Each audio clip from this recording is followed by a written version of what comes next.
Vamos lá para o nosso último passo, o último exercício que a gente vai fazer. Eu vou tentar misturar uma série de coisas aqui para a gente poder compreender como funcionam os nossos projetos. Seguinte, eu vou montar um programa aqui que não está na lista de exercícios, mas que, por exemplo, você vai ler um número, vai chamar uma função e ela vai retornar o fatorial desse número. Então vamos começar a trabalhar desse jeito aqui.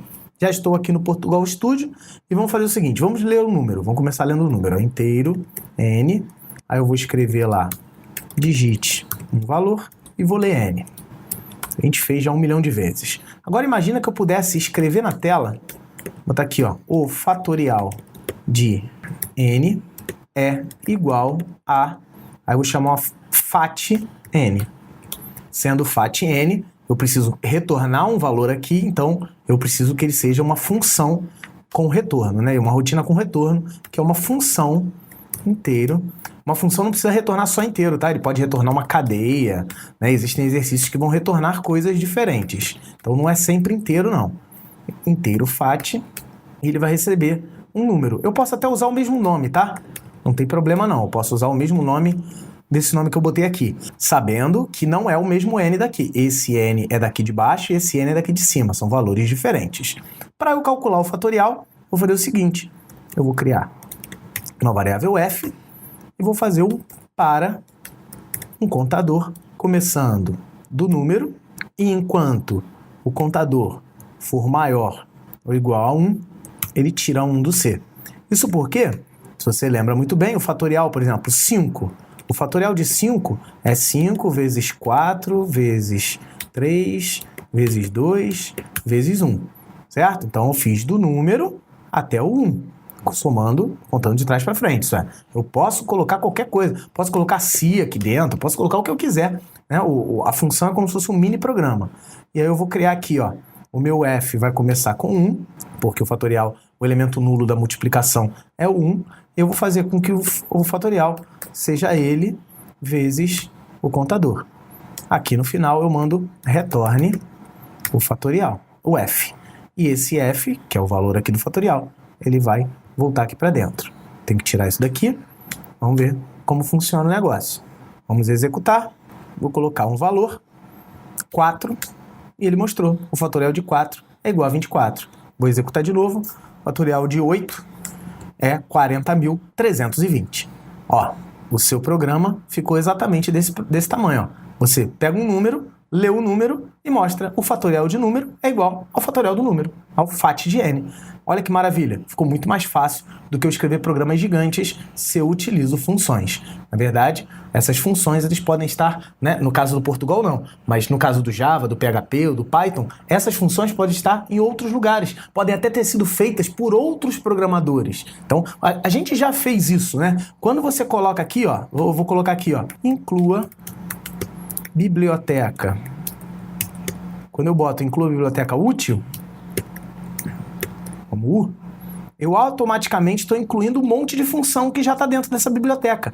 Uma biblioteca nada mais é do que um conjunto de funções, é um monte de função. E aí quando eu boto aqui, ó, quando eu boto escreva U ponto qualquer coisa aqui dentro, né, o sorteia, por exemplo, e ele vai fazer o sorteio de um número, na verdade esse sorteia é uma função. É porque quando a gente aprendeu lá no início das aulas, eu não quis ficar falando isso para não ficar somando um monte de coisa, né? Para não ficar acumulando um monte de coisa na sua cabeça. Mas basicamente, quando você inclui uma biblioteca, você inclui um monte de funções que estão agregadas a ela. Quer ver? Eu vou vir aqui, ó, bibliotecas. Aqui você tem, por exemplo, biblioteca útil. A gente tem todas essas funções aqui, ó. Você vê aqui que tem um fx aqui? Aqui, ó, tudo que for fx é uma função. Por exemplo, aqui, ó, vou ver funções matemáticas. Aqui, ó, tudo isso aqui são funções que já existem. Aqui, ó, função real.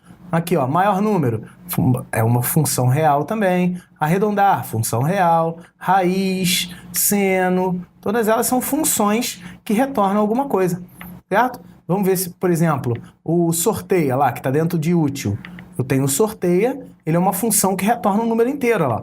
Ele vai receber um número mínimo e um número máximo como parâmetro, deixa eu dar uma diminuída aqui, senão fica a minha cabeça na frente, que vai receber o valor mínimo, vai receber o valor máximo e vai retornar um valor inteiro. Então, desde o início, você já estava utilizando funções, só que agora a gente está podendo criar nossas próprias funções e nas linguagens de programação, se eu reunir todas as funções que eu criei durante um determinado projeto, eu posso criar uma biblioteca.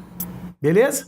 Eu espero que eu tenha aberto a sua mente, eu espero que você tenha entendido, eu espero que você tenha esclarecido na sua cabeça. O seu estudo de algoritmo não acaba aqui. Esses são os fundamentos do algoritmo. É porque no primeiro ano ou no primeiro período, depende se você está numa escola ou numa faculdade, a gente vai ver só os fundamentos. Mais para frente, no segundo ano ou no segundo período, você vai aprender programação orientada a objeto, ou você vai aplicar esses fundamentos numa outra linguagem, se é que já não está aplicando. Então, isso é o estudo de programação e ele só está começando.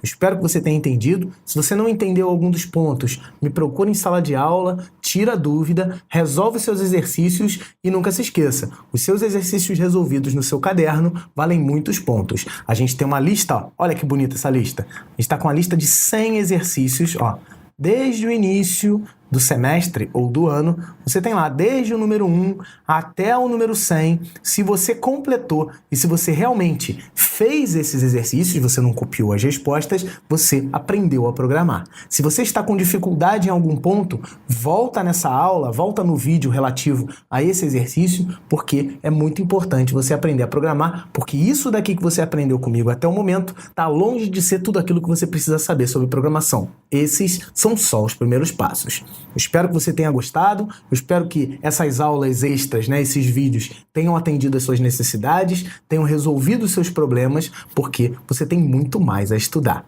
Um grande abraço, continue praticando, faça os seus exercícios do número 1 ao número 100 e me procura com um caderno com todas as resoluções, porque aí você vai ganhar os seus pontos. Um grande abraço e até lá!